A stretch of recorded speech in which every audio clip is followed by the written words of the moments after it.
It's an everyday thing. It's an everyday thing. It's an everyday thing when you let your nuts hang. Please excuse the hair, but here is part one of Who Did I Marry? So I met my ex-husband around March 4th of 2020. We met on Facebook dating site, and we also matched on Hinge.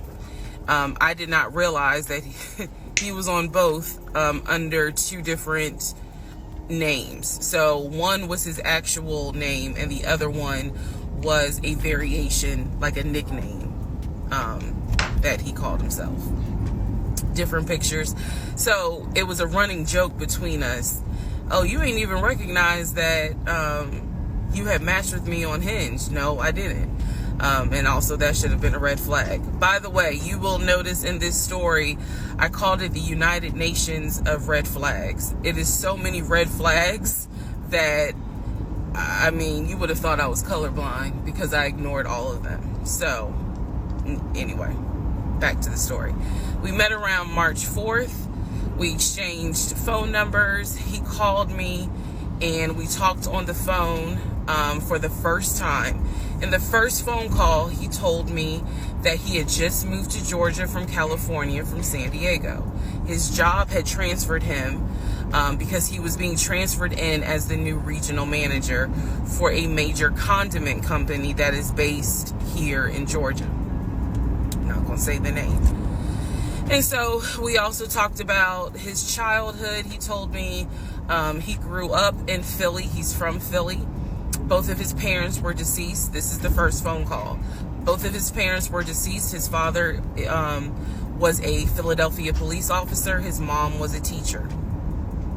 He also told me he briefly lived in Augusta with his family. He had 2 brothers and 2 sisters. He also had 2 half-brothers on his dad's side. First phone call. So I'm just giving you guys the backstory. This was the first phone call we had. So we talked about family. We talked about friends. We talked about our jobs. At the time, I was working at Georgia State Patrol. And he knew this, and he just thought that was like, wow, you know, so you work with troopers all day. Yes, I did. Also in that phone call, he explained to me that he used to play football. He explained that he used to play arena football. I know nothing about arena football. I know about NFL. I know about college. Go Dogs. But I don't know anything about arena football. So he explained to me that he used to play arena football. He used to work at Apple in the off season of arena football. And I remember thinking on that phone call, oh, okay, you know, like, good for you. I don't know anything about arena football, and I believe I did tell him that. I don't know anything about arena football. That'll come into play later on. So he told me, you know, I just moved here. My job is paying for my housing, and they are helping me to look for a house. He was like, right now I'm in Gwinnett County, but I'm trying to look for a house, ideally in Atlanta, like Brookhaven, Sandy Springs. He was like, I really would like to move out there. And so I thought, you know, that's great. You know, you're looking to get a house. You just moved here. He was like, I don't really know too many people here because I spend all my time at work, and, you know, this job is really demanding. So that was our first phone call. We talked more. He talked a lot, which took me by surprise because I'm not really used to men talking more than me. You talk a lot. He eventually asked me out on a date. Our first date was set for Saturday, March 7th, 2020. He asked me what was my favorite restaurant. I said Cheesecake Factory. And so we agreed to go out at the Cheesecake Factory in a location that was in between. I lived in Clayton County at the time. He lived in Gwinnett County. I realized that if you don't know anything about Metro Atlanta, that makes no sense. But basically, we lived about 45 minutes apart. So we agreed to meet at the Cheesecake Factory over at Perimeter Mall, which is in an area, Sandy Springs, Dunwoody area. I was excited. Like, I called my friends and was like, I got a date, you know, blah, blah, blah. We'll see how it goes. First conversation was good. Hopefully he looks like his pictures, because, you know, that's always an issue with online dating. Hopefully he looks like his pictures. So on my way to our date, I took 285, and literally right before I got to Boulder Crest, the exit for Boulder Crest, I heard a boom, and I lost control of my car. Thank God that well, not thank God, but I knew what to do. So I did not crash, but my tire blew out. So I called him and I said, hey, I'm so sorry, but my tire just blew on 285. I'm slowly making my way off the exit. I believe I pulled into a Chevron gas station, and I said, you know, I got to get this fixed. I don't know what to do. Like, I'm a damsel in distress kind of thing. He kind of paused. He got quiet, and he was like, you know, tell me exactly where you are. Drop your pin. So I dropped the pin, and he came to the gas station. Got out the car, and I was so relieved that he actually looked like his pictures, that I was like, oh my God, he's actually attractive, because he's like 6'4", 6'5". Oh, also, man, I apologize. So let me go back to the first conversation. Let me add something. He did tell me in the first phone call that he was divorced, and that his ex-wife, she had 2 children, a boy and a girl, who were teenagers, young adults. I think the girl was about 20, and he said that he had a very close relationship with his stepkids, but that he and his ex-wife had divorced because she cheated on him out in California. And so coming to Georgia was a new beginning for him. She was still out in California. The kids were still out in California. And so, you know, he was like, I can't stand her, but I still want to be in the kids' lives. I have to put that in there because that will come back later. So this is just setting the stage. Again, that first conversation we talked about family, job, friends, how he ended up in Georgia, me being in Georgia, the things that, you know, I would think people talk about in the first conversation. All right, now back to the tire blew out. So he shows up to the gas station. He changes my tire, which I just thought was the sexiest thing in the world.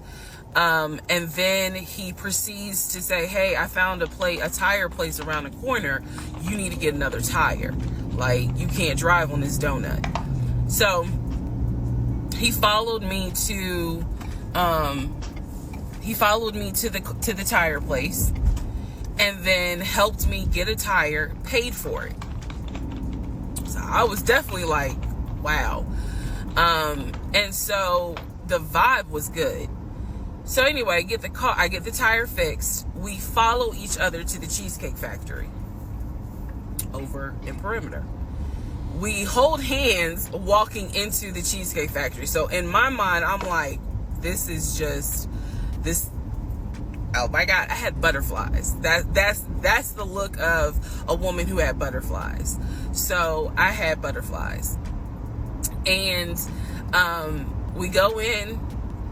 There's a long wait, and so we sit outside and we just talk, and the conversation's great. And this is where he tells me what it is he's looking for.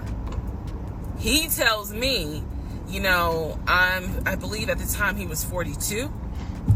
He was like, I want to get married and it be for real. He's like, my parents were married 40 plus years before my mom passed away. And I want that. I want marriage, family, a house. Like, that is what I want. He's like, I'm as a man, I'm ready to get married, but I want it to be for real, because the first time, you know, it really hurt me when she cheated on me. So he's telling me everything that I wanted to hear. And so he was like, what is it that you want? And I said pretty much the same thing. I was like, I'm ready to get married. Definitely want to have a family. And I want to marry my best friend. So we both put on the table that we wanted marriage. And this is the end of part one. Part two. So we both put on the table what it is that we wanted. We both had established we were dating for marriage. We were not dating just to date. We were not trying to be friends with benefits and none of that. So the dinner at Cheesecake Factory went really well. We laughed, we joked, we talked about people, which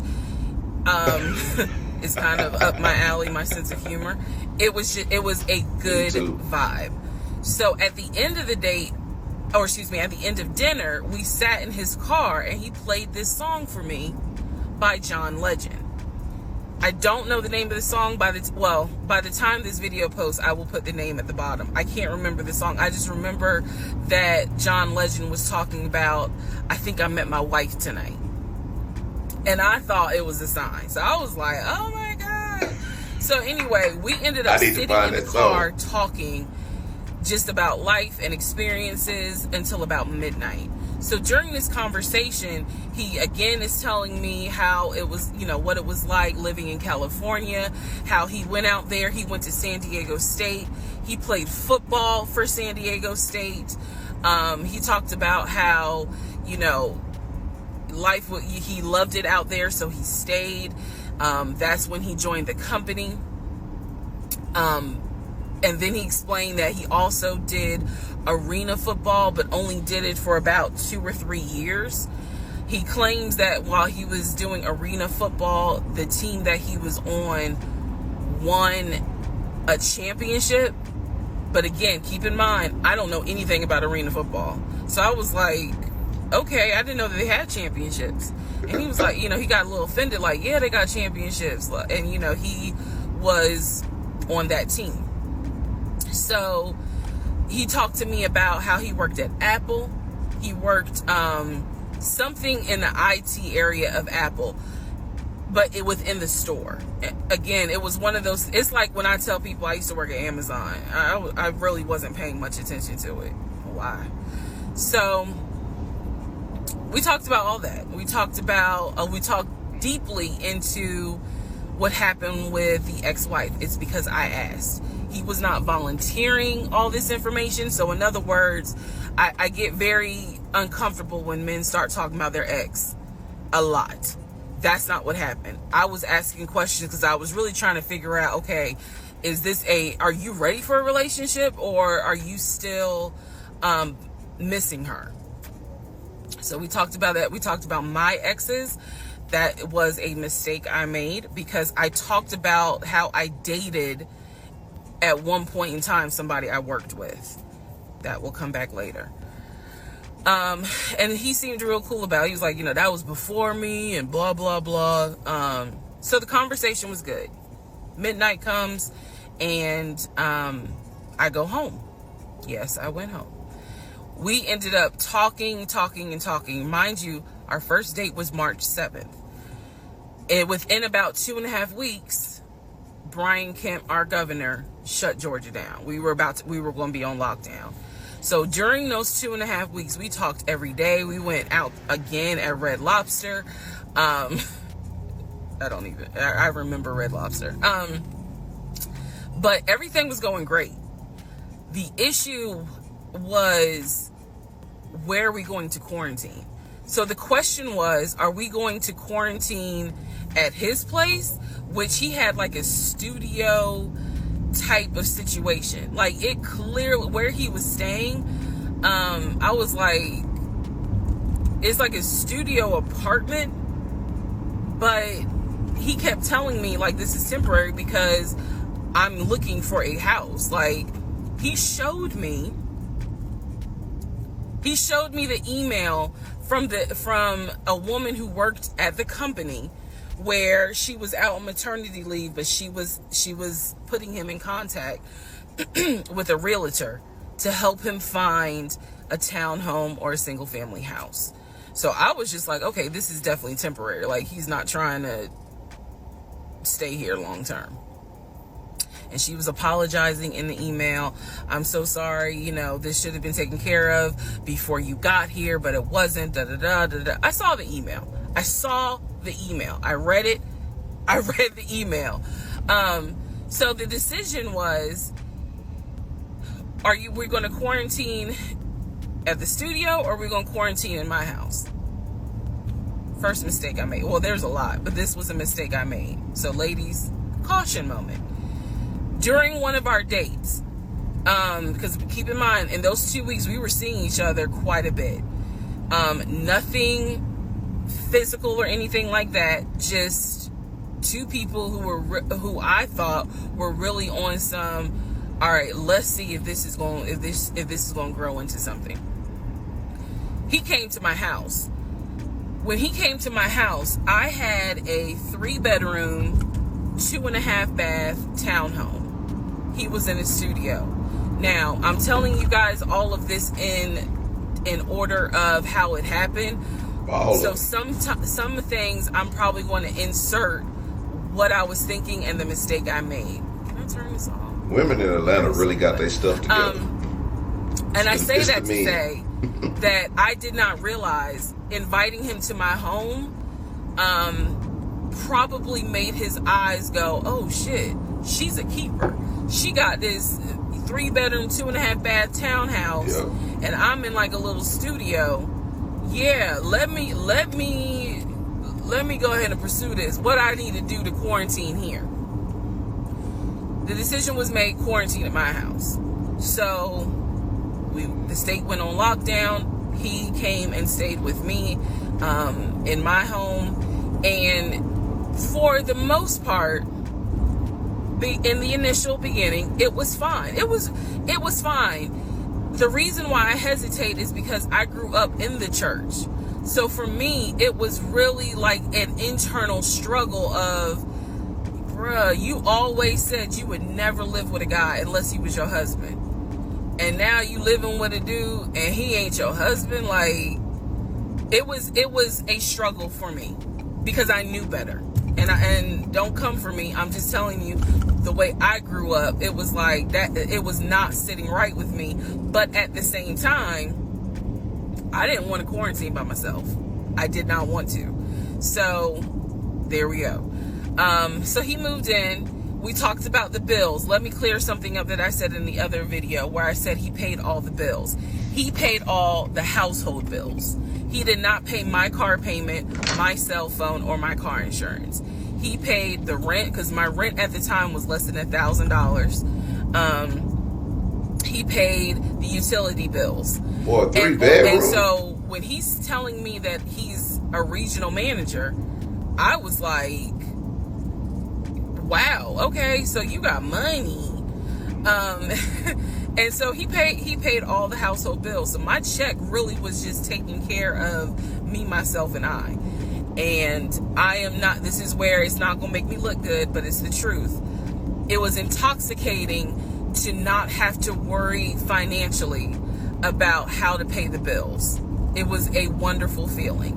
And so I kind of pushed to the side the fact that, yeah, you shacking up, because it's like, but your page, you don't have to worry right now. Like, he's taking care of all of April's bills before April even comes, because this was still March. So we're living together, and I'm cooking, I'm cleaning, he's helping to cook and clean, and then we have a conversation about house. Is he still going to buy a house just for him, or is he going to buy a house where it's for us? Because we are going to try to make this thing work, be official, get married, have a family. So the question now on the table is, what are we going to do? Because I didn't want to stay in Riverdale, Georgia. I did not want to raise a family there. I refused to have a baby in Clayton County. So the decision was made, let's start looking for a house for both of us. Remember, he was already looking for a house for him, but then he was like, you know what, we're together, I plan to marry you, let's look for a family home for the two of us. He was like, this is how much I was approved for. That's when he showed me the Chase paperwork It was a letter stating that and it had the Chase emblem at the top. He showed me a letter stating that he was approved for $700. All right, part 3. Who did I marry? So this is when he showed me a letter from Chase with the Chase logo at the top, stating that he had been approved for a mortgage for a $750,000 mortgage, or a $750,000 house. So he was like, we can't go over $750,000. And I said, I remember asking him, can you afford the mortgage on a $750,000 house? Because I know I can. This is when he explains to me, I told you how I played arena football. I invested my money really well. So he said, I have money that will help pay for the mortgage. He was like, we're good. Like, I'm financially, I am okay. He was like, that's why I'm able to get approved for a $750,000 mortgage. So he told me that his money was in different savings accounts. He said he had an account with Chase Bank, he had an account with US Bank, and he had an offshore account. This is what he told me.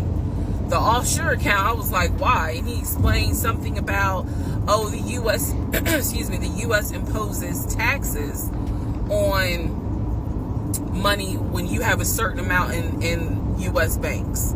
He was like, so everybody knows that it's smart to have some money in an offshore account. Y'all, look, I live paycheck to paycheck. I was like, okay, that's whatever. I said, so you have the money to pay for a home. I'm also holding in my hand a letter from Chase saying that he was approved for $750,000. So I went off of what I saw. So we contacted a realtor. I won't say his name, but man, if he ever sees this TikTok, I owe this man such an apology. But we contacted a realtor who was based in Cobb County, because I was very adamant I wanted to move back to Marietta, Smyrna area in Cobb County, I love Georgia. Smyrna. That's where I go stay. With that. His whole attitude was, you're going to be my wife, happy life. So we met a realtor. I would find houses that I wanted to tour. Keep in mind that this was COVID. So at the time, we could not tour a home. It would have to be a virtual tour. So this particular realtor, we found a house in Douglasville, Georgia. Not Cobb County, but nevertheless it's in Douglasville. I was fine with Douglasville. So we found a house in Douglasville, Georgia. The realtor did a FaceTime tour of the house. The house was a nice home. 5 bedrooms, 4 baths. So we did a FaceTime tour of the home, and the home was listed, COVID. I believe, roughly 400 and something thousand. I really like the house. I could see myself living there. I could see us living there. Could see us with the kid there. This is now April, just for timeline purposes. This is April. So he really liked the house. He was like, you know what, we'll put an offer in on the house. He was like, if you like it, because again, it was COVID, we weren't going to be able to see the house in person because the family still lived there. So he said, I'll put an offer in. We'll see if it's accepted. I said, okay. So he puts an offer in. He's telling me he put an offer in. I need to clarify some things he told me and the things that I actually saw. So for this house in Douglasville, he told me he was putting an offer in. The realtor would call me, because one thing that the realtor told us, he was like, if the woman likes the house, typically the house is going to get bought. So he kind of dealt with me a bit more than he did my ex-husband. And again, this is April 2020. This is before we got married. So at the time, he was my boyfriend. So the realtor was calling me and it was like, hey, where the hell is she driving to? I put the long offer ass in. drive. And Girl, what they're asking it was dark when she for, started. There's a whole light outside. And I know I did not know anything at this time about buying a house.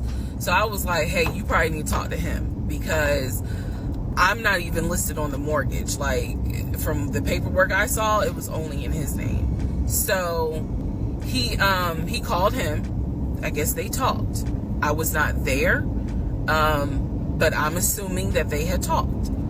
So the boyfriend is coming, my ex is coming home saying, yeah, I talked to so-and-so. I sent him over the paperwork. The offer was approved, and they are going to try to do a virtual closing. First, we got to do an inspection. If the inspection goes all well, then we have to do a virtual closing. He also told me that he put down earnest money on the home. He put down, I believe, $5,000. He said, I just transferred the money over to the realtor's account or whatever, so that it could be earnest money for the house. So I'm just like, okay, great. He was like, so realistically, this is April. We should be able to get in that house by June. Okay, no problem. So this is what he told me. About 3 or 4 days later, I get a phone call from the realtor, and the realtor is like, hey, I'm just checking to see what you guys want to do about that house. So I was confused. I'm at work, and I said, oh, I was told that he put an offer in. And the realtor was like, he did? I didn't know that he put an offer in. And I said, well, why wouldn't you know? Like, he told me he put the offer in, and he had paid earnest money, $5,000 earnest money. And so the realtor was like, well, let me call him and find out what's going on with that, because I didn't know anything about it. So, red flag. I'm a little misinformed, but can somebody tell me what that is in her head, this roller thing that she wearing? It looked like a long sock, kind of. Is it like to make her curls or something? What's going on? I'm trying, like this Pippi Longstocking thing. Does it go down? Is this part of it? What is going on? Somebody help me out. Of course. So I call him, and he, in true narcissistic nature, he flips the script, and he like goes off. He's like cussing, going off, like he shouldn't, excuse me, I have the hiccups. He shouldn't be calling you. If he has a question, he should call me, because I'm the one that's on a mortgage. He was like, and now it's going to be an issue. And I said, well, did you put the offer in with him or not? And he said, no, I did not put the offer in with him. I put the offer in with a friend of mine who is a realtor, so I can give him the business.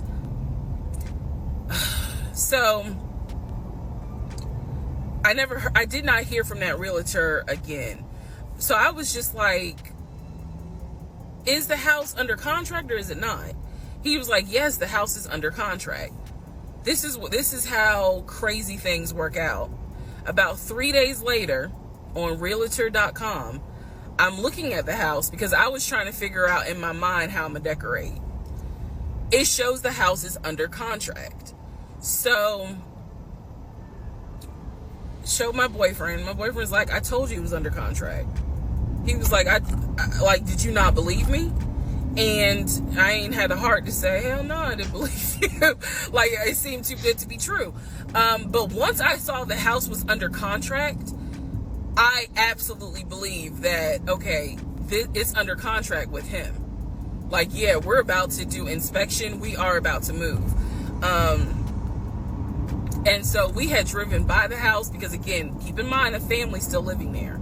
So we had driven by the house. At this point, he was like, I want us to start looking for furniture so that way we can go ahead and order it. So when it's time to move, the furniture is ready, because, it takes like 6 to 8 weeks sometimes. for furniture to be delivered if they don't have it in stock.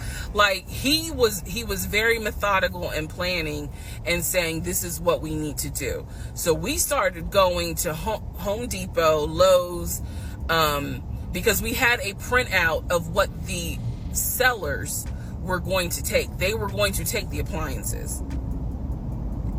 He had a printout. Let me be clear. He had a printout. So it said on there that they were going to take the appliances. So we needed to get a new stove, new refrigerator, new microwave, all that. The stove. So we went to Home Depot and Lowe's, and I went ham. I chose all these new appliances, and here's where we get into the shopping. All right, part 4. So we go to Home Depot, we go to Lowe's. She's still driving. I'm choosing all these appliances. You ain't took one exit. Pictures of the SKU number. We had representatives helping us, and he basically explained to them, "Hey, we're buying a house. We should be closing sometime in June. Can we order this stuff now? Can I put a hold on it? Like, what can we do? Because we're not ready for delivery." I stood there as the Home Depot rep said, "We can hold it in our warehouse. Like, you can buy something and we can hold it." People do it all the time, especially with COVID. So I watched him pay. I want to say it was about it was either $350 or $500. I watched him pay a deposit on a whole new set of appliances for them, and they were going to hold it until we were ready for delivery. I watched this. So I was like, okay, good deal. Like, we got the appliances. Next, let's go to Rooms to Go and Ashley Furniture and find actual furniture. So we went all around Rooms to Go. We went to Ashley Furniture. We went to American Signature. And I saw all these things that I wanted. Again, he's taking pictures of it. He was like, I can go online and order it. I didn't think anything of it because, again, I just saw that we held the appliances. So I was like, okay, that's fine. So April turns into May. May 2020. That's what usually happens. This is where things start to get a little interesting. May comes, and obviously we had not done inspection. And I'm asking him all the time, what's the deal with the house? He was like, oh, because of COVID, they're trying to get someone to do the inspection. But the guy that they had, it was always something. The guy they had caught COVID, so they're going to have to get somebody else. And he's like 15 houses backed up, so it'll be a while. So at this point in May, I know I look crazy. In this point in May of 2020, explain that roller thing. I started recording audio diaries. I don't know why. It was something just made me just start recording my thoughts in an audio diary, and I still have them. And I would save them by the date, and I would just start talking about what's on my mind. So I was like, I knew there was something was nagging me, like, but I kept pushing it out of my mind. I was like, you saw, this is what I reminded myself. You saw him pay for the appliances. You know the house is under contract.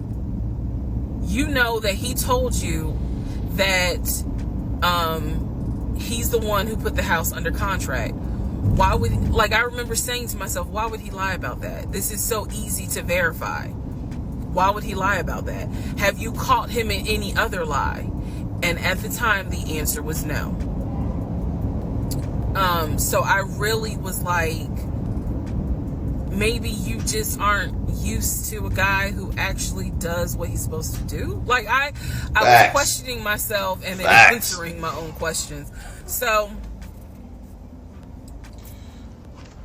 inspection didn't happen. Around mid-May, I found out I was pregnant. Ooh. May 2020. When I found out I was pregnant, he was ecstatic, and I was like, oh shit. The reason why I was oh shit is because, number one, I'm plus size. Number two, because of my age, I felt like it was probably going to be a high risk pregnancy. And I wasn't married. And that nagged. I cannot tell y'all how much it nagged me. There was a lot of internal struggle in between. My family So didn't she even don't got know no kids? that he had moved in at this point. I told them, that I was pregnant. Went to the doctor. Everything looked good. But again, because it was COVID, he couldn't go in with me into the actual room. So, doing any sort of ultrasound, doing the blood test, because my HCG levels were really high. So the doctor was like, hey, it might be twins. We don't know yet. You're still kind of early, along. They gave me a due date. The due date was January 26th of 2021. So, yeah. May, found out I was pregnant. So there was now more of a push into, we got to get a house. We got to get the fuck up out of here. I'm not having a baby in Riverdale. Okay? Nothing against Riverdale. But That's the hood. Riverdale. So we need to find out what's going on with this house. And so he was on top of it. He had an answer for everything. He was like, I'm gonna call and find out what's going on, blah, blah, blah. He then magically told me about a week later, oh, they're going to do inspection on the house, like in 2 days. So I was just like, okay, keep in mind, I'm taking his word for it. I'm taking his word for all this. So he's like, they're going to do an inspection. Once we get the inspection report back, then we will know what we are going to be responsible for. What are we getting ourselves into? So, I guess they did an inspection. He showed me an inspection report. Only thing that they said that the roof had just recently been replaced, which I remember he was very happy about. And the issues that there were for the house were minor. It was not a bad, because we did have a discussion about it. He was like, it's nothing that we can't handle. Then he said that we were set to close the end of May. We were set to close the end of May. She looked heartbroken. He told me it was going to be a virtual closing. You're probably like, what the hell is a virtual closing? Because again, he's saying because of COVID, people are not closing in the office. They're doing a virtual closing where you would need to electronically sign the paperwork. This is what he's telling me. And so he was like, we're set to close like just before Memorial Day. And so for some reason, again, there's still that nagging part. For some reason, I didn't start packing. Anyone that knows me will tell you I hate moving. I've done it enough in my life. I hate moving.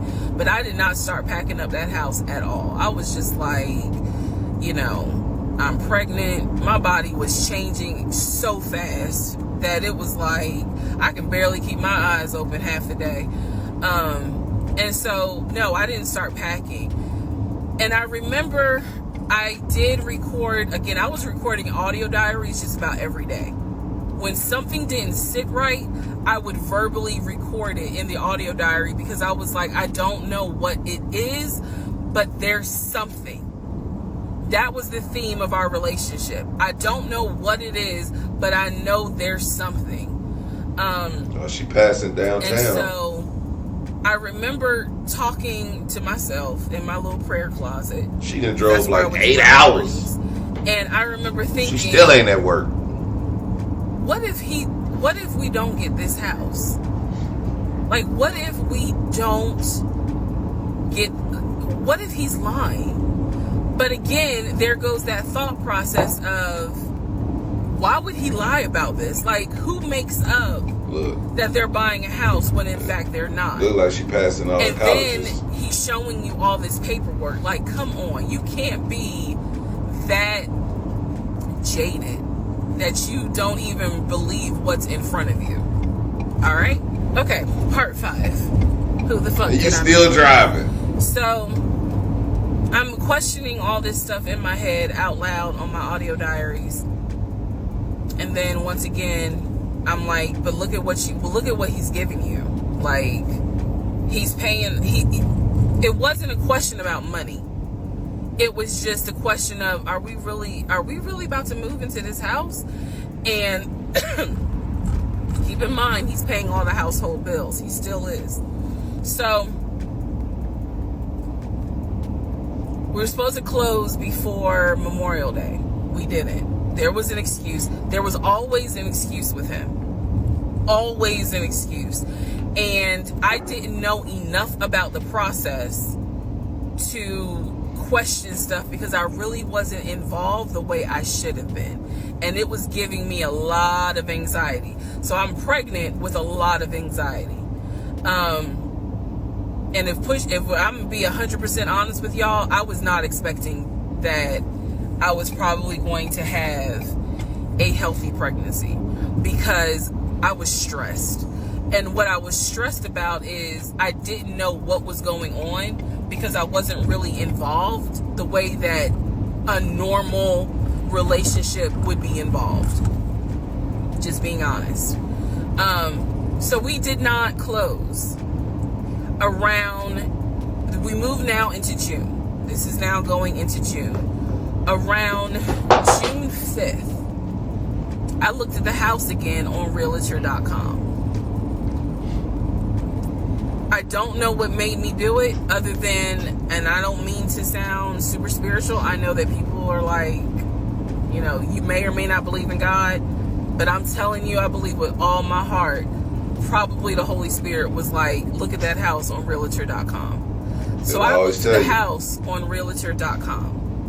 This was around June 5th. It showed that the house was off the market.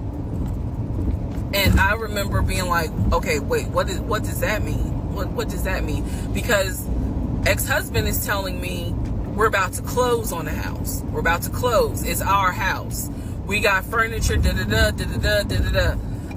He's also telling me that he's been in contact with the realtor, his friend, who was telling him, you know, this is what was happening next. Here's what's going on. So the guy that we initially worked with apparently is completely out of the picture. But again, I was not heavily involved. So I'm just like, let me look at the house. I see it's off market. What the fuck does off market mean? Like, now I'm really freaking out. So it shows the name of the real estate agent for the seller. I don't remember her name. I called her and I said, you know, I said, my husband and I, even though I wasn't married, my husband and I were looking at this house at 123 Main Street. And we really wanted to tour it, but now I'm showing it's off market. Is it not available? Or, you know, I pulled that card. And she was like, oh, no, ma'am. The home closed yesterday. It closed June 4th. Again, there are certain dates I just remember. And I said, oh, it closed June 4th? I was like, really? And she said, yes, ma'am. She was like, my sellers sold the house. And I was like, oh, man, okay. Well, I said, my husband and I really wanted, you know, we love the pictures of it. And we're getting ready to start a family. So I would have loved to have been able to, have the opportunity to see it. I asked her something. I don't remember the specific question I asked her. And I know why I asked the question, because I was anticipating that my boyfriend at the time was going to have some sort of excuse. So I asked her something about the buyers. And I remember, and somehow, again, forgive me, I don't remember the question I asked her. But the answer was that it was an older white couple. Older white couple. So I get off the phone with her. I record an audio diary, and in the audio diary, I specifically say, okay, there is no house. He's going to have to get out of this lie somehow. Because now I realize, at the very least, he was lying about him being the one who was under contract. But why did you marry him after that? I knew enough about that. You married So him I was like, what, how was he going to get out of this? Again, I've listened to the audio diary in 2024. I literally said in that audio diary, how is he going to get out of this lie? And I was trying to think of ways on how he's going to do it. And something said to me, because I say it on the audio diary, I said, she's still driving. He's going to say it's a bad deal. And he's going to say he wants to pull out. Y'all keep in mind, I am pregnant. So I had a decision to make. As ugly as this decision was, I made the decision, you're about to have a baby with this man. He's paying all the household bills. Let him get out of the lie. And that's what I did. I purposely made the decision that I knew he was going to come back, and I knew he was going to give me some bullshit on why he couldn't buy the house, because he didn't know that I knew that house is already sold. The house is already sold. And this is the part where I said, I'm gonna be honest, even though it's gonna make me look bad, because most women in their right mind would have been like, I'm out. Oh yeah. And I didn't. Oh yeah. So, you married him. Sure enough, he came home. He didn't really say anything that day. The next day I asked him about the house, and he said, my friend, the realtor, he was like, I'm talking to him because something's going on with the interest rate. And when he said that, I felt so much relief, because I knew that I had been prepared for, he's going to give you some bullshit. So when he said there's something with the interest rate, I said, you know what? If the this is literally what I said, y'all. If the interest rate isn't good, then we shouldn't move there. We should probably let this house go. We should cancel whatever furniture we ordered, or, you know, appliances, and let's just look for another house. I said I would like to be moved before the end of the year. I said I really don't want to be 9 months pregnant moving into a house. I would like to be done with this before then. And the way I said it was so calm, and he was like, okay. He was like, I'm gonna call the friend, the realtor, and tell him I'm backing out of the house, and I'm gonna see if I can get my earnest money back. And I remember looking at him. I was standing in the kitchen, and I cocked my head to the side, and I said, okay, get your earnest money back, and let's find another house. She lied to herself. And so that's how that first house fell. So, fast forward, I keep looking at this to see how much time I have, because you know they only give you 10 minutes. So this is part 5, part 6 is coming up. But subsequently, what ends up happening the next week, which is mid-June, I was at work, and I started cramping, started bleeding. And at this point, my doctor, I had just had an ultrasound earlier that day. So I went to work, because the ultrasound was fine. I went to work, and the cramping and the bleeding started, and I started crying because I kind of knew what was going on. Where is she driving and to? Oh Lord Jesus. My doctor had called me. Driving's making me tired. I feel like I'm driving to Atlanta. They did not see a heartbeat. So she was like, this pregnancy is not going to be viable. So I'm crying hysterical. And now we're going to get into part 6. What to do, everyday people, man? It's your boy PJ. We back with another long video. Man, we only on part 5, big dog, and this girl is driving from damn LA to damn Miami. And we gonna get to the rest of her drive. I don't know where she's going. But wherever she going, she need to find a better commute. Cause man, she making this long story about as long as this drive, and I'm like, damn, we done went from dark to light. You done drove from the country of Atlanta to the downtown of Atlanta, back to the country again. Like, girl, is you just driving around the highway? I don't even think she got a job to go to. But we gonna stay tuned, man. Y'all stay tuned for the next part. I gotta drop these in series, cause Lord Jesus. When she said he could talk, girl, you can talk too. Okay? And it sounds like you're stupid. You just sat there and let that man lie to you in your damn face. And you knew he was lying.